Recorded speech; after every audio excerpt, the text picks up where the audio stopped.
우리 시간이 됐습니다. 다 같이 신앙 고백 사도신경으로 드리심으로 고난주간 특별 새벽 기도회 우리 세 번째 날 시작하겠습니다. 전능하사 천지를 만드신 하나님 아버지를 내가 믿사오며 그 외아들 우리 주 예수 그리스도를 믿사오니 이는 성령으로 잉태하사 동정녀 마리아에게 나오시고 본디오 빌라도에게 고난을 받으사 십자가에 못 박혀 죽으시고 장사한 지 사흘 만에 죽은 자 가운데서 다시 살아나시며 하늘에 오르사 전능하신 하나님 우편에 앉아 계시다가 저리로서 산 자와 죽은 자를 심판하러 오시리라. 성령을 믿사오며 거룩한 공예와 성도가 서로 교통하는 것과 죄를 사하여 주시는 것과 몸이 다히 사는 것과 영원히 사는 것을 믿사옵나이다. 아멘. 찬송가 290장 다 같이 부르겠습니다. 찬송가 290장.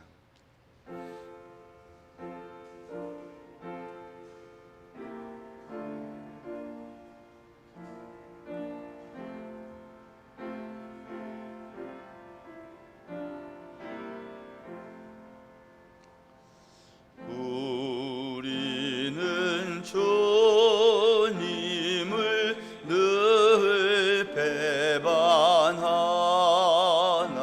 내 주 예수여 전이 날 부르사 그 참되신 사랑을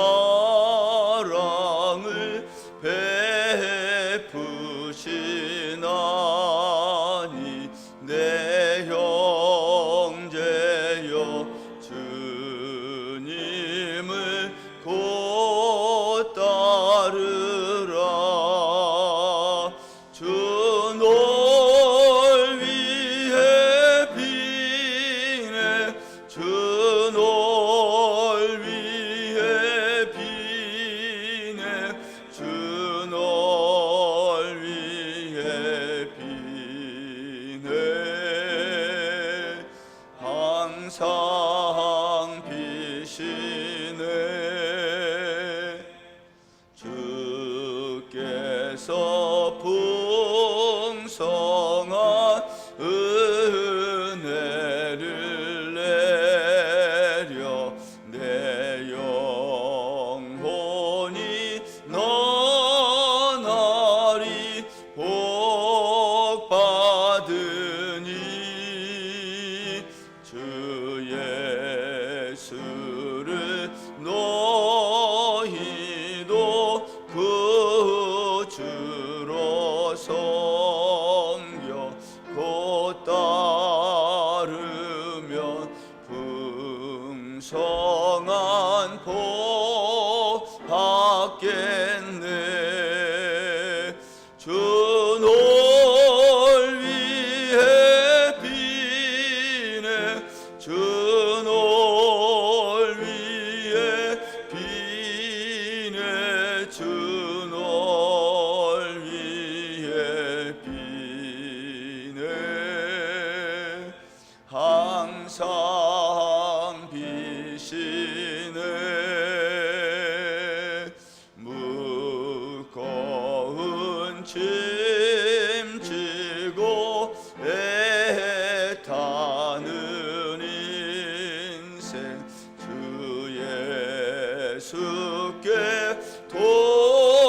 돌아와 고시어라. 내 주 예수 너희를 돌보실 때에 참복 낙과 안위가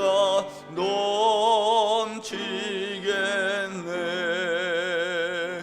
주 널 위해 비네 주 널 위해 비네 주 널 위해 비네 항상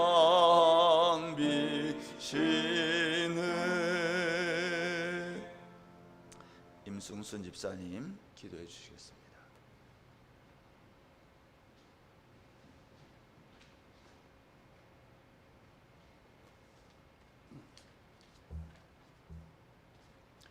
기도하시겠습니다. 오늘 첫 시간에 저희가 고난주간 특별 예배로 모여 주님께 무릎 꿇고 머리 숙여 기도드립니다. 용서될 수 없는 저희의 죄를 사하시기 위해 연약한 인간의 몸으로 오시고 온갖 고난을 마다하지 않고 십자가에 달려 죽으신 주님의 큰 은혜와 사랑에 감사드립니다. 그러나 저희는 오늘도 끊임없이 영육간에 죄를 짓고 있습니다. 주님이 허락하신 자비와 은혜를 모르고 교만하며 주님과 이웃을 사랑하라 하신 가장 중요한 계명을 실천하지 못하고 주님의 말씀과 성령 하나님을 붙들지 못하여 성령의 열매 없이 근심 걱정 속에서 살아가고 있습니다. 주님, 저희를 불쌍히 여기셔서 오로지 주님의 은혜로 죄와 어둠의 세력으로부터 저희를 건지시고 구원하여 주시옵소서. 이 세상을 사는 동안 구원의 확신을 갖고 구원받은 자로 그리고 천국 백성으로 살게 하시고 주님의 앞에 서는 날 의롭다 칭함을 받을 수 있도록 은혜 베풀어 주시옵소서. 주님의 말씀을 따르지 않고 우상 숭배를 일삼는 백성에게는 칼과 기근과 연병으로 벌하신다고 하신 하나님, 오늘의 세상의 교회들과 성도들이 지은 죄를 회개하고 주님께 돌아오게 하여 주시옵소서. 코로나로 인하여 주님의 백성과 전 인류가 큰 고통을 받고 있습니다. 아버지 하나님께서는 모든 것이 가능하시오니 이 고통에서 우리를 구원하여 주시옵소서. 그러나 저희 뜻대로 마옵시고 하나님의 뜻대로 이루시옵소서. 이 모든 말씀 우리를 구원하신 예수님 이름으로 기도드렸습니다. 아멘.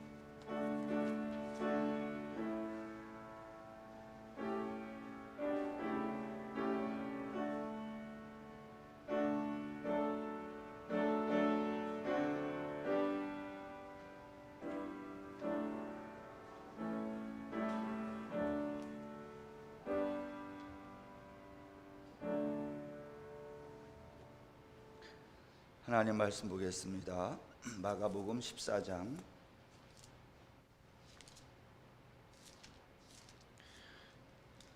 53절 말씀부터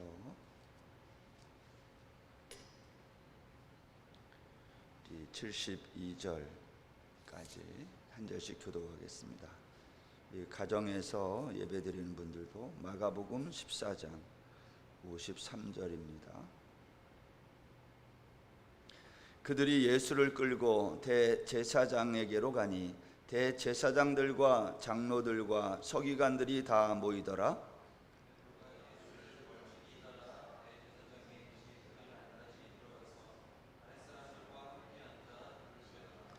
대제사장들과 온 공회가 예수를 죽이려고 그를 칠 증거를 찾되 얻지 못하니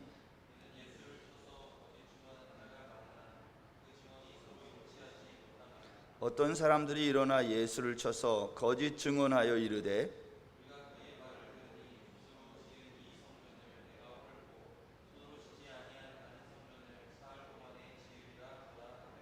그 증언도 서로 일치하지 않더라.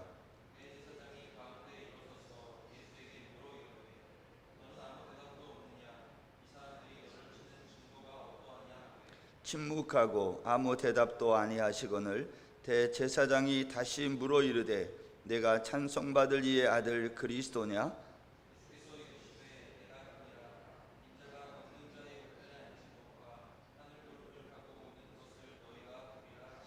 대제사장이 자기 옷을 찢으며 이르되 우리가 어찌 더 증인을 요구하리요?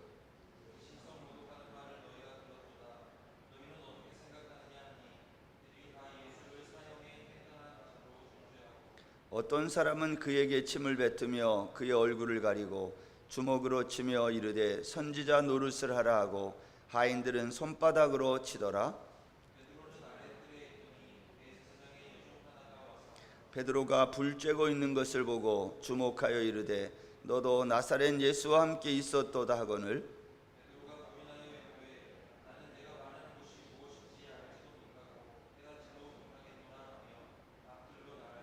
여종이 그를 보고 곁에 서 있는 자들에게 다시 이르되 이 사람은 그 도당이라 하되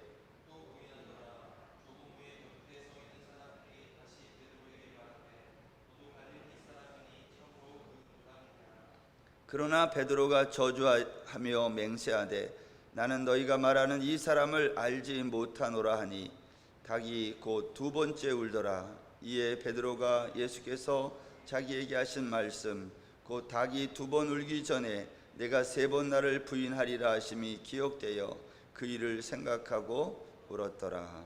아멘. 오늘은 세 번째 새벽기도 시간으로 내가 그니라 라는 제목으로 함께 은혜를 나누겠습니다. 그 아내에 대한 열등감으로 괴로워하는 한 남자가 있었습니다.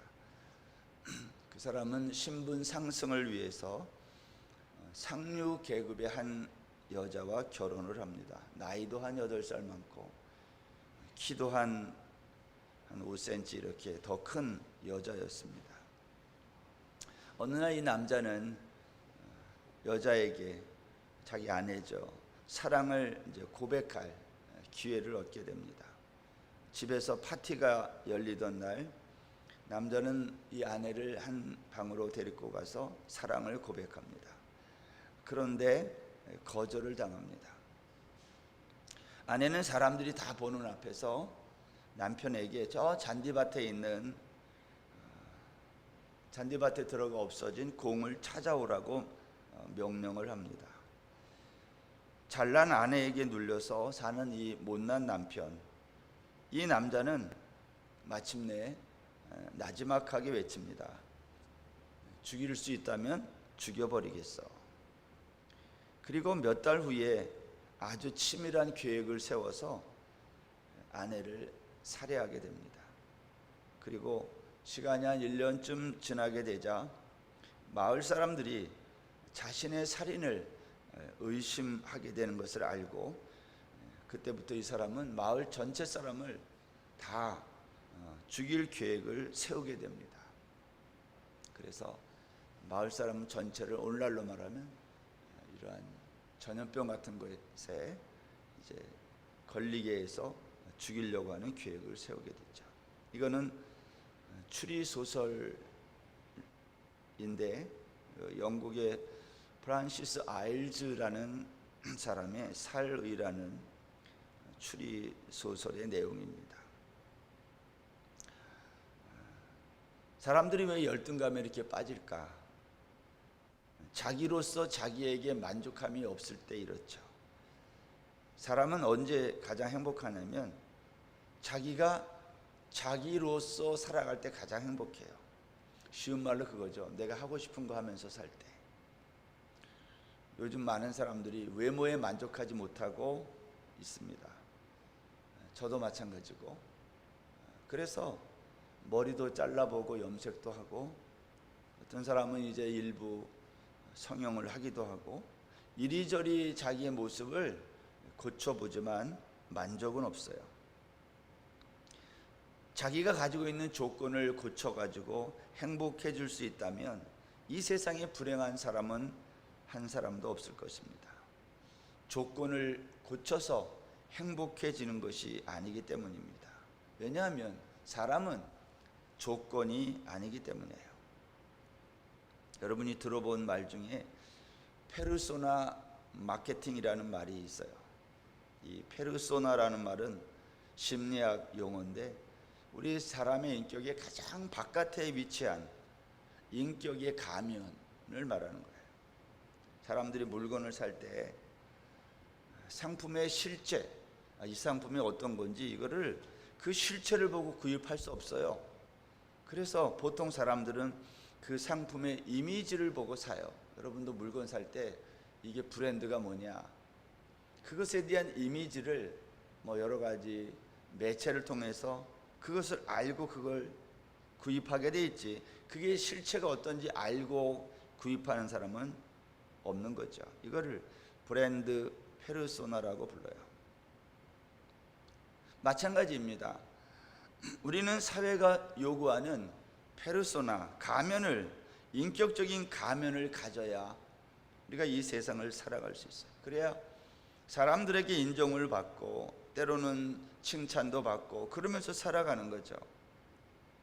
문제는 오늘날 우리들이 자신의 실체와 또 자신의 그 인격 제일 바깥에 있는 이 페르소나 사이에 이 간격이 너무 큰 거예요. 그 나는 실제는 이렇지 않은데 그것 때문에 갈등을 하는 거죠. 저는 한때 음악을 말할 때 선생님의 영향을, 학교 선생님의 영향을 받아서 저는 음악 중에 가장 품격 있는 음악이 클래식인 줄 알고 그렇게 자랐어요. 근데 저희 부친은 옛날에 하면 클래식은 안 부르고 매일 무슨 뽕짝 같은 거 있잖아요. 트로트라고 그러나요? 그거를 너무 좋아하시는 거예요. 그럼 그것도 막 조그맣게도 안 부르고 크게 불러요. 집에 오실 때 약주 약간 드시고 기분 좀. 그러면 동네 사람이 그 동네 입구에 들어올 때부터 아는 거죠. 야, 누구네 집 아버지가 지금 들어오는구나. 근데 그 노래가 전부 이제 그런 거예요. 뽕짝 스타일이에요. 그럼 저는 그게 별로 안 좋았어요. 이유가 뭐냐면 제가 가지고 있는 클래식 음악에 대한, 그래도 사람이 음악을 하려면 클래식을 알아야지, 뭐 이런 생각이 벌써 있었기 때문입니다. 사람들은 자기가 클래식을 모르고 잘 좋아하지 않는데도 다른 사람들이 그걸 좋아하면 나를 좋아할 것 같으니까 내가 클래식 음악을 가까이 하려고 하고 좋아하려고 애를 쓰는 거죠. 요즘은 이게 좀 바뀌어서 요즘은 또 트로트가 대세는 거예요. 그러니까 좋아하지 않아도 사람들의 사랑을 받기 위해서 트로트 음악을 좋아하는 것처럼 그렇게 사람들에게 보여야 한다는 거죠. 제가 고등학교 다닐 때 교회에서 우리 여학생들이 좀 같이 이렇게 신앙생활을 하는데 그 중에 한 여학생이 있는데 얘가 참 지금 생각하니까 매력이 있는 거예요. 근데 어느 날 얘기해봤는데 얘가 책을 많이 읽어. 그래서 무슨 이야기를 하면 책 얘기를 많이 하는데 나는 그때까지 책을 잘 안 읽어서 걔가 하는 얘기를 대화가 안 되는 거예요. 책을 안 읽으니까. 그래서 그때 그 여학생이 말한 책 제목을 찾아가지고 그걸 내가 읽는 거예요. 걔랑 얘기해보고 싶어가지고. 여러분도 한두 번 다 그런 경험이 있죠. 내가 좋아하지도 않지만 그 사람과 상대하고 사랑받고 인정받고 싶어서 안 읽던 책도 읽고, 이게 다 페르소나예요. 신앙생활도 마찬가지예요. 심지어 자기는 사실 믿음이 없는데도 믿음이 있는 것처럼 보이려고, 그래야 그 사람들과 내가 어울릴 수 있으니까. 그래서 열심히 예배당도 나오고 또 심지어는 헌금도 하고 봉사도 해요. 이런 것을 종교 페르소나라고 불러요. 여러분, 의외로 세상에는 자기가 있는데 자기의 삶을 살지 않고 남들이 원하는 삶을 사는 사람이 의외로 많아요. 그래서 힘들어하죠.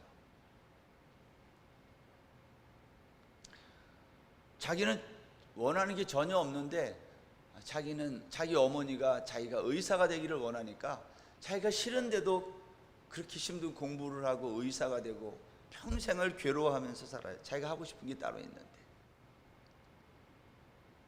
저는 오늘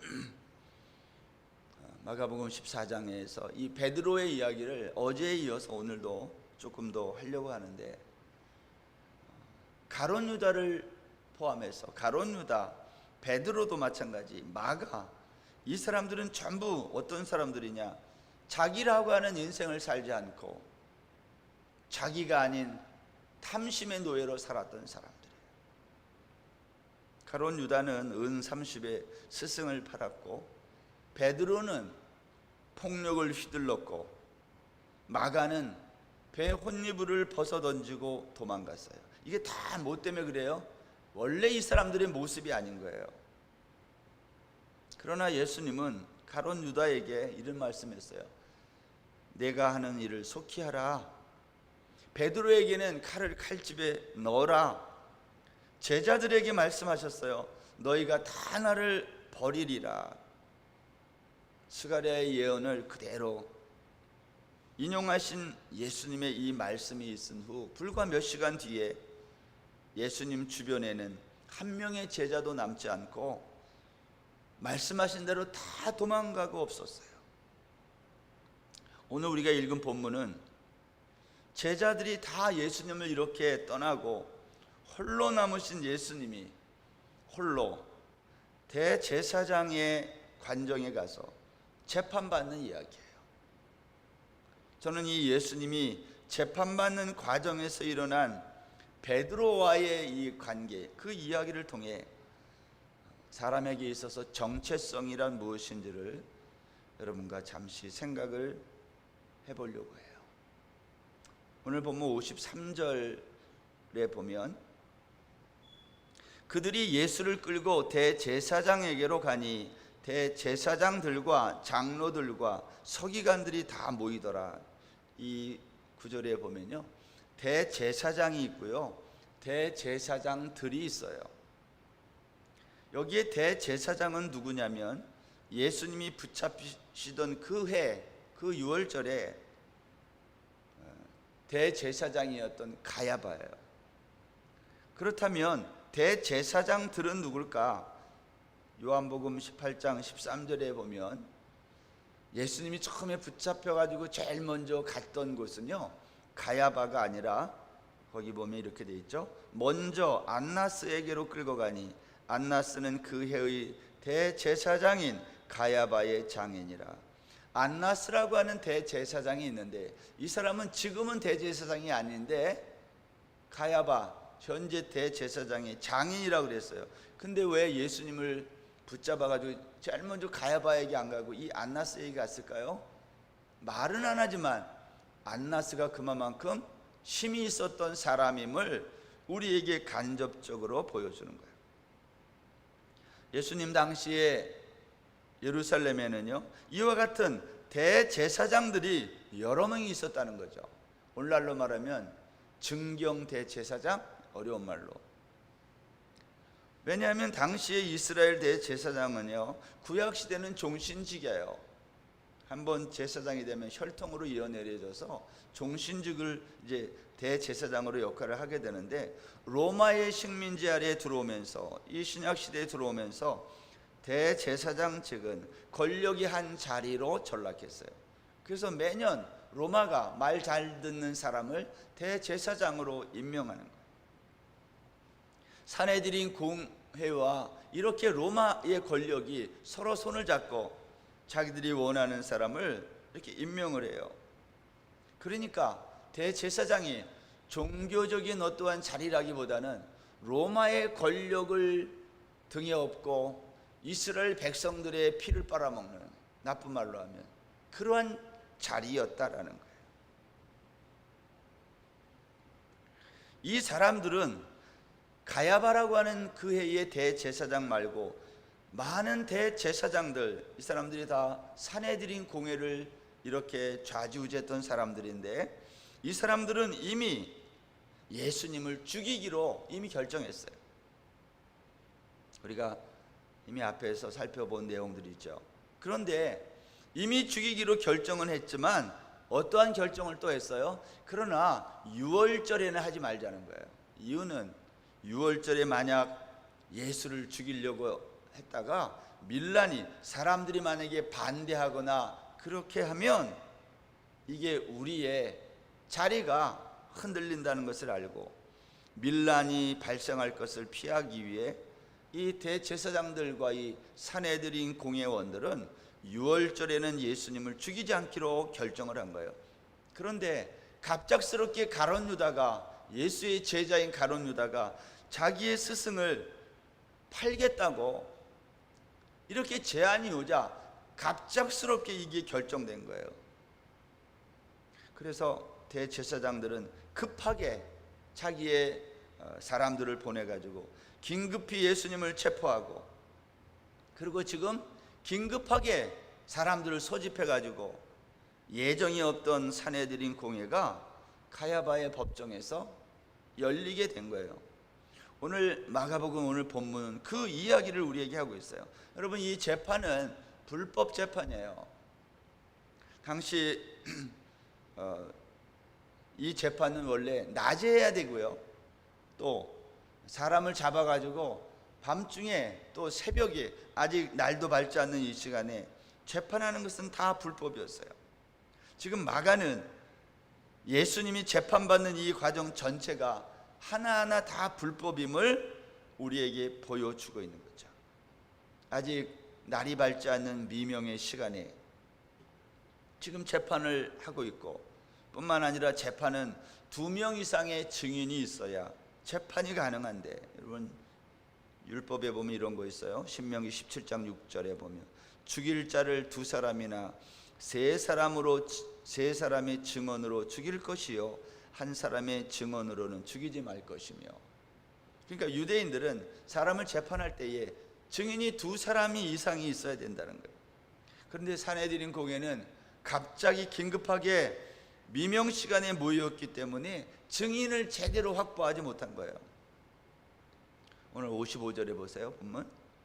대제사장들과 온 공회가 예수를 죽이려고 그를 칠 증거를 찾되 얻지 못하니, 이는 예수를 쳐서 거짓 증언하는 자가 많으나 그 증언이 서로 일치하지 못함이라. 증인을 찾아도 없었고, 또 증인이 왔는데 거짓 증인들이죠. 다 대제사장들이 긴급하게 사람을 수배한 거예요. 뇌물 주고. 근데 이 사람들이 입을 서로 맞출 시간이 없었던 거예요. 그래서 이 증언들이 서로 일치하지 못했다. 이것은 불법이에요. 증인이 2명이 정확하게 일치하지도 않았고, 미명 시간에 했고, 예를 들면 열왕기상 21장에 이세벨이 나봇의 포도원을 빼앗기 위해서 이제 나봇을 죽이기 위해 거짓 증인을 세우거든요. 그때 2명을 세워요. 이 사람이, 증인들이 나와가지고 나봇에 대해서 이렇게 증언합니다. 나봇이 하나님과 왕을 저주했다. 똑같이 이렇게 증언을 해요. 그게 나봇이 그래서 죽어요. 거짓 증인을 세워도 이렇게 말이 맞아야 되는 거거든요. 근데 예수님 앞에 예수님을 죽이기 위해서 증인으로 왔던 이 사람들은 이 말이 서로 틀렸어요. 산헤드린 공회가 예수님을 죽이기 위해 가짜로 만든 거짓 죄목, 그것이 무엇입니까? 오늘 여기 본문에 보면 예수님이 성전을 헐고 다른 성전을 사흘 동안에 짓는다 그랬다. 지금 거짓 증인들이 각자가 이런 얘기를 하는 거예요. 근데 성전을 헌다는 말을 만약에 했다면 무슨 죄에 해당해요? 신성 모독죄에 해당해요. 그게 사형이에요. 그런데 예수님은요, 성전을 내가 헐겠다고 말한 적이 없어요, 사실. 근데 이 거짓 증인들이 잘못 알아듣는 거죠. 여러분, 화요일 날 예수님이 마지막 이 세상에 있는 마지막 주간 화요일 날 성전에 들어갔을 때 유대인, 바리새인, 서기관, 사두개인들과 신학 논쟁을 성전에서 했다고 그랬잖아요. 그리고 이 신학 논쟁을 다 마치고 성전에서 나갈 때 제자들이 예루살렘 성전을 보면서, 선생님, 이 돌들이 어떠하며 이 건물들이 어떻습니까? 하면서 이 성전의 아름다움, 건물의 이 위용, 이것을 막 자랑스럽게 얘기할 때 예수님이 이렇게 말씀했어요. 마가복음 13장 2절에 예수께서 이르시되 내가 이 큰 건물들을 보느냐? 돌 하나도 돌 위에 남지 않고 다 무너뜨려지리라 하시니라. 여러분, 이 말씀은 그냥 얼핏 들으면 예수님이 성전을 헐겠다는 거구나, 그렇게 들릴지 모르지만 이 말씀은 수동태예요. 예수님이 헐겠다는 게 아니라 이게 그냥 무너질 거라는 거예요. 산헤드린 공의원들은 이 말을 트집 잡은 거예요. 너 성전을 헐겠다고 그랬지 않느냐. 근데 예수님은 헐겠다고 그런 게 아니라 무너질 거다, 수동태예요. 내가 하겠다는 얘기가 아니라 이게 뭔가에 의해서 이 성전이 무너질 거다. 또 한 군데 요한복음 2장 18절에 보면 예수님이 이렇게 대답했어요. 너희가 이 성전을 헐라. 내가 사흘 동안에 일으키리라. 너희들이 헐라는 거예요. 나는 일으키겠다는 거죠. 유대인들이 이르되 이 성전은 46년 동안의 지었건을 내가 3일 동안에 일으키겠느냐 하더라. 성전 청결 사건 때 예수님이 하셨던 이 말씀도 예수님은 한 번도 성전을 헐겠다 자기가 그렇게 말한 적이 없어요. 예수님은 이 성전이 무너지고 또 그렇게 헐겠다라고 말씀한 이 모든 것들을 다 뭘 두고 말씀하신 거예요? 당신의 십자가의 죽음을 두고 하신 말씀이지 이 건물로서의 성전이 무너질 거다 아니면 내가 헐겠다 그런 말을 한 적이 없다는 거예요. 그런데 거짓 증인들은 이걸 잘못 알아듣고 서로의 말이 일치하지도 않고 이게 옳지 않은 거죠. 이렇게 해서 재판이 잘 안 된 거예요. 쉬운 말로 새벽에 모였죠. 증인들도 말이 일치하지 않죠. 이렇게 되니까 가야바가 직접 나서서 대제사장 가야바가 직접 신문하기 시작해요. 원래 대제사장은 직접 신문할 수 없어요. 자기는 재판장이니까 증인들이 나와서 이야기해야 되고 오늘날로 말하면 검사가 나와서 고소장을 낭독하고 이래야 되는 거예요. 근데 대제사장이 이것도 불법인데 직접 신문하기 시작해요. 예수님에게 이렇게 물어봐요. 너에 대한 이들의 증언이 어떠하냐. 오늘 성경에 보면 예수님이 침묵하고 아무 대답도 하지 않았다.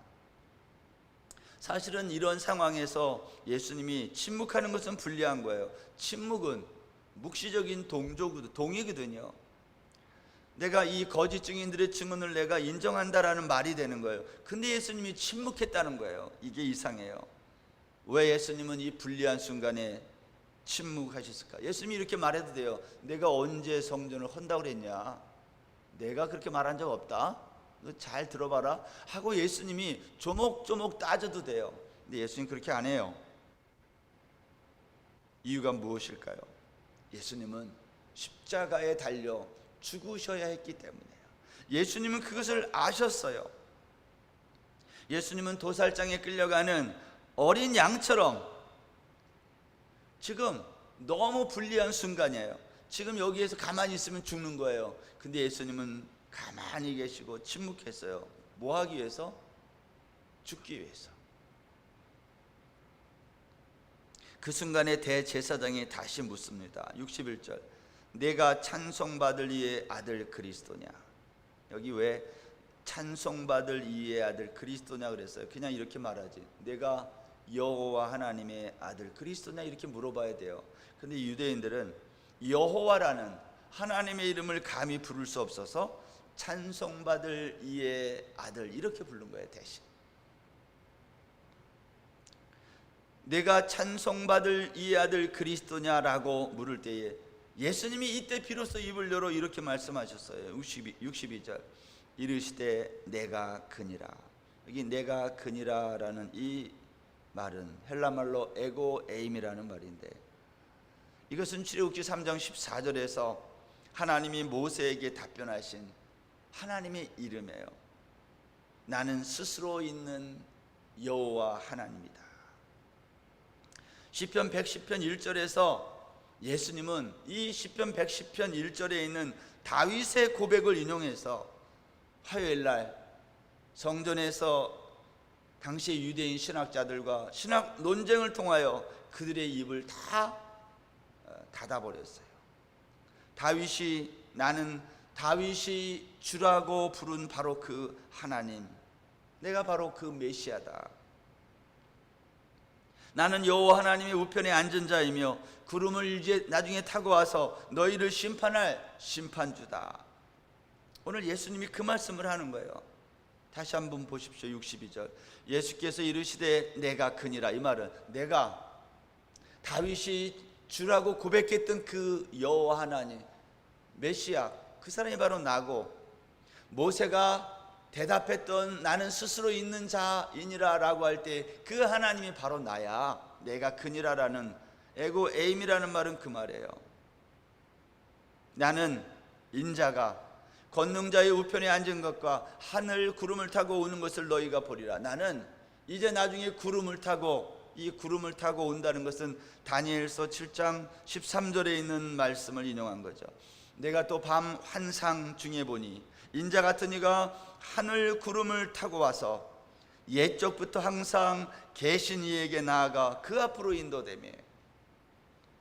다니엘이 환상 중에 본 거예요. 근데 예수 그리스도는 하늘 구름을 타고 오신다는 거예요. 마지막에 뭐 하기 위해? 심판 주러 오시기 위해서. 오늘 예수님께서 대제사장의 질문에 대하여 내가 그니라 나는 심판주로 마지막 날 이 땅에 올 하나님이라는 거예요. 여러분, 예수님은 내가 하나님의 아들 그리스도냐라고 묻는 이 대제사장의 질문에 내가 그리스도 맞아, 오늘 그렇게 대답했다는 거예요. 예수님은 자신이 누구인지, 자기의 정체성에 대해서 추호의 흔들림이 없었다는 거예요. 여러분, 사탄은 우리를 계속해서 속여요. 우리의 정체성을 흔든다 이 말이에요. 그래서 사탄이 우리를 속일 때 이런 말을 많이 해요. 야, 세상은 돈이 있어야 행복한 거야. 권력이 있어야 행복한 거야. 그래야 너 세상에서 인정받고 사랑받아. 가룟 유다는 사탄의 이 말에 넘어간 거죠. 그래서 자신의 스승을 은삼시켜 주고 팔아넘긴 거예요. 지금보다 더 좋은 집을 소유해야 되고, 더 좋은 차를 타야 되고, 지금보다 너 피부가 더 탄력이 있어야 돼. 지금보다 더 옷을 입을 때 좀 잘 입어봐. 좀 패셔너블하게. 그래야 사람들이 너를 사랑하고 인정해줘. 너 지금보다 성적을 더 올려야 너 부모님의 사랑을 받는다. 너 공부 잘해봐. 사람들이 너 좋아할 거야. 지금보다 더 많은 연봉을 받아야 사람들로부터 인정받고 사랑받는다고 사탄은 지금도 우리를 속이는 거예요. 여러분, 이것은 우리의 정체성을 흔드는 거예요. 나는 누구를 위해 사는 겁니까? 오늘 우리는 지금의 나를 살지 못하고, 지금의 나를 누리지 못하고, 끊임없이 남들이 원하는 나로 살기 위해서 우리가 얼마나 애쓰는지 몰라요. 유행이라는 게 뭐예요? 남들이 좋아하는 것을 나도 따라가는 게 유행이잖아요. 그렇게 해야만 내가 사람들로부터 인정받을 수 있다는 이 사탄의 거짓말. 오늘날 많은 사람들은 다른 사람들의 인정을 받고 사랑을 받기 위해서 얼마나 바쁘게 살아가는지 알 수 없어요. 예수님은 당시 최고의 실세 대제사장 가야바가 내가 하나님 여호와 하나님의 아들 그리스도냐라고 질문을 할 때 맞아, 내가 그 그리스도 맞아, 내가 그니라라고 대답했다는 거예요. 자기의 정체성에 관해서 흔들리지 않아. 내가 그리스도가 맞아, 내가 하나님이야, 그러면 예수님은 죽는 거예요. 신성모독죄로. 어떻게 감히 사람이 하나님이라고 그래요. 근데도 예수님은 사람들이 어떻게 생각하든지 관계없이 당신의 정체성을 그대로 드러낸 거예요. 여러분, 가장 사람이 편안하고 행복할 때가 언제이죠? 내가 어떤 행동을 해도 다 받아줄 수 있는 자리나 그러한 공간에 갈 때 사람은 제일 행복해요. 그러니까 가정이 왜 행복해요? 집이. 거기서 나에 대해서 뭐라고 할 사람이 없어요. 다 받아주는 거예요, 나를. 내가 옷을 어떻게 입고 있든 내가 뭐를 하든 가정은 그게 다 수용이 되는 거예요. 그러니까 편안한 거예요. 그러나 사회는 어때요? 가정에서 하는 행동을 사회에서 해봐요. 사람들이 그 사람을 이상하게 볼 거라고. 사람은 자기가 자기로서 살 때 가장 행복한데, 오늘날 우리는 나의 정체성을 감추고 세상 사람들이 원하는 그 페르소나를 쓰고 인격의 가면을 쓰고 살아가려니까 힘든 거예요. 예수님은 자신의 정체를 드러내면 신성모독으로 죽는다는 것을 알면서도 예수님은 자신의 정체성을 그대로 드러내셨어요. 세상이 원하는 그 조건에 맞춰 살지 않았다는 거예요. 여러분, 세상 사람들이 요구하는 조건에 맞춰서 살려고 우리의 삶이 얼마나 힘든지 알 수 없어요. 그것은 다 조건이지 내가 아니에요. 예수님은 최고의 권력자, 이 가야바의 눈에 잘 들면 안 죽어요. 십자가에 달리지 않을 수 있어요. 그런데 예수님은 그렇게 하지 않았어요. 왜냐하면 자신이 누구인지 아셨기 때문이죠. 그에 반해서 베드로는 어떻습니까? 이제 베드로가 66절부터 그 이하에 보면 예수님을 멀찍이 따라갔다고 그랬잖아요. 근데 이러한 베드로를 보고 베드로의 정체를 묻는 대제사장의 여종에게, 대제사장의 뜰에 있던 사람들에게 베드로는 자신의 정체성을 부인했어요. 66절, 베드로는 아래 뜰에 있더니 대제사장의 여종 하나가 와서 베드로가 불 쬐고 있는 것을 보고 주목하여 이르되 너도 나사렛 예수와 함께 있었도다 하거늘 베드로가 부인하여 이르되 나는 내가 말하는 것이 무엇인지 알지도 못하고 깨닫지도 못하겠노라 하며 앞들로 나갈새 여종이 그를 보고 곁에 서 있는 자들에게 다시 이르되 이 사람은 그 도당이라 하되 또 부인하더라. 조금 후에 곁에 서 있는 사람들이 다시 베드로에게 말하되 너도 갈릴리 사람이니 참으로 그 도당이라. 그러나 베드로가 저주하며 맹세하되 나는 너희가 말하는 이 사람을 알지 못하노라 하니. 베드로는 끊임없이 자기의 정체를 부인했어요. 너 저 예수랑 같이 있었잖아. 같은 한 그룹 아니야? 너 갈릴리 사람 맞지? 베드로는 이러한 그 여종이나 그 사람들의 정체성에 관한 질문에 대하여 나는 아니야, 나는 아니야, 나는 아니라고 3번씩이나 부인했다는 거예요. 베드로는 어떤 사람이에요? 다 주님을 버린다 그래도 나는 그리하지 않겠습니다라고 큰 소리쳤던 베드로. 칼을 빼어들어서 대제사장의 종의 길을 베기도 했던 사람. 그러나 너 나사렛 예수와 함께 있었지라는 이 여종의 말에, 정체성을 묻는 이 말 한마디에 나는 아니다 하면서 예수님을 부인한 거예요. 마가는요, 자기 자신을 포함해서 배 혼이불을 벗어던지고 도망쳤던 자기 자신을 포함해서 베드로와 모든 제자들의 흔들리는 정체성을 오늘 우리에게 고발하고 있는 거예요. 자기가 누구인지 모르면 우리는 이 세상을 따라 살아가요. 내가 하나님의 자녀이라는 이 사실이 흔들리면 우리는 세상 사람들이 원하는 조건에 맞춰 살려고 짧은 인생을 허비한다 이 말이에요.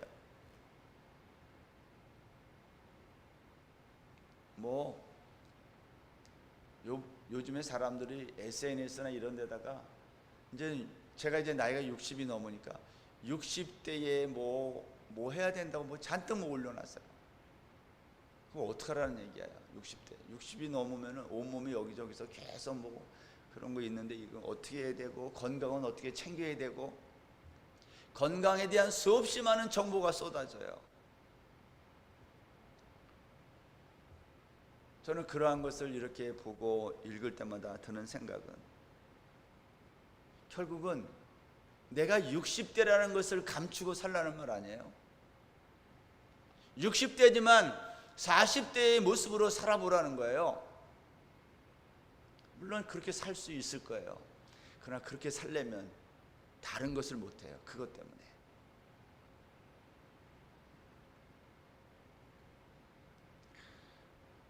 예수님의 제자들은 자신들이 누구인지를 몰랐기 때문에 그들은 전부 탐심의 노예로 전락한 거예요.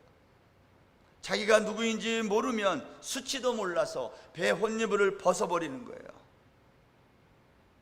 예수님을 3년 동안 따라다니면서 하늘의 기적과 표적을 경험했던 제자들은요, 자신들이 누구인지, 자신들이 불리해지자 자신들의 정체를 다 감추기에 바빴어요. 마가는 오늘 제자들의 이것을 우리에게 고발하는 거예요. 오늘 우리는 이 말씀을 읽으면서 나는 누구인가? 나의 정체성은 무엇인가를 돌아보는 오늘 아침이 되었으면 합니다. 세상 사람들이 살아가는 그 삶의 방식이 있어요. 그러나 그리스도인의 삶의 방식은 달라야 되는데 우리는 그것을 정체성이라 그래요. 예수님의 제자로서의 이 정체성을 마가복음 14장에 있는 이 베드로와 가룟 유다 또 마가 이 제자들의 모습과 나의 모습을 이렇게 대조하면서 나는 누구인가를 돌아보는 고난주간 특별 새벽 기도의 세 번째 날 하루가 되시기를 주의 이름으로 축원합니다. 우리 찬송가 251장 하고 자유롭게 기도하다 돌아가시면 되겠습니다. 오늘 수요 예배 온라인 예배로 마찬가지로 드립니다. 10시 반에 251장.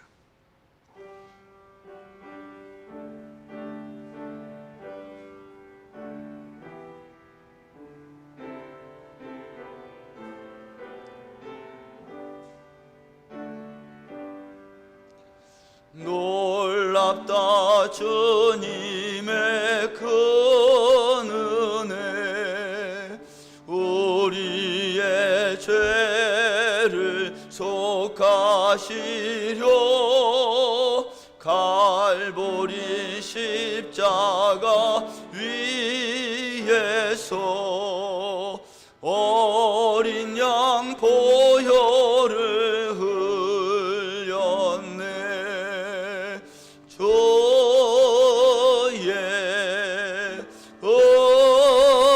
은혜 우리의 죄를 다시 섰네. 주의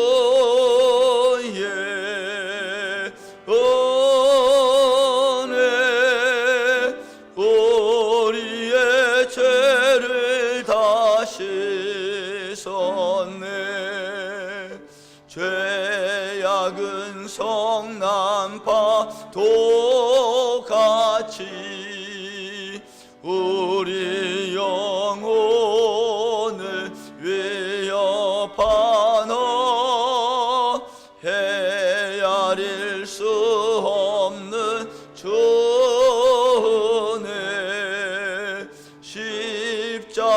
십자가에서 보이셨네.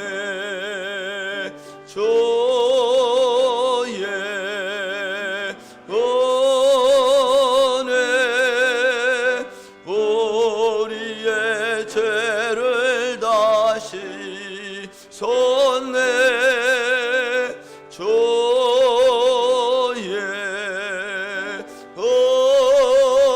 은혜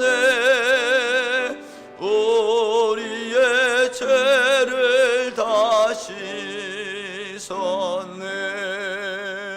죄악에 물든 영혼들을 주께서 피로 씻으시네. 지금도 흐르는 그 피에 눈보다 더 희게 씻으라. 주의 은혜 우리의 죄를 다시 섰네. 주의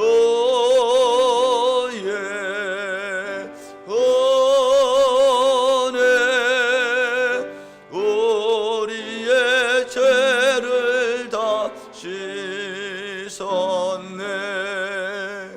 비할 수 없는 그 은혜를 믿는 자에게 거저 주네. 형제여 주 앞에 나와서 도지체 말고 곧 받으라. 주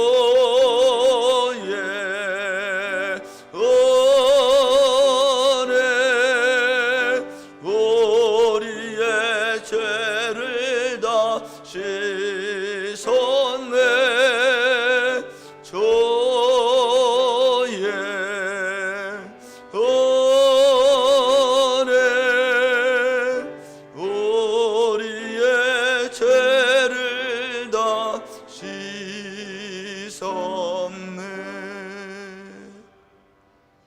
나눠드린 기도 제목을 여러분 보시면서 자유롭게 기도하시다가 돌아가시기를 바랍니다.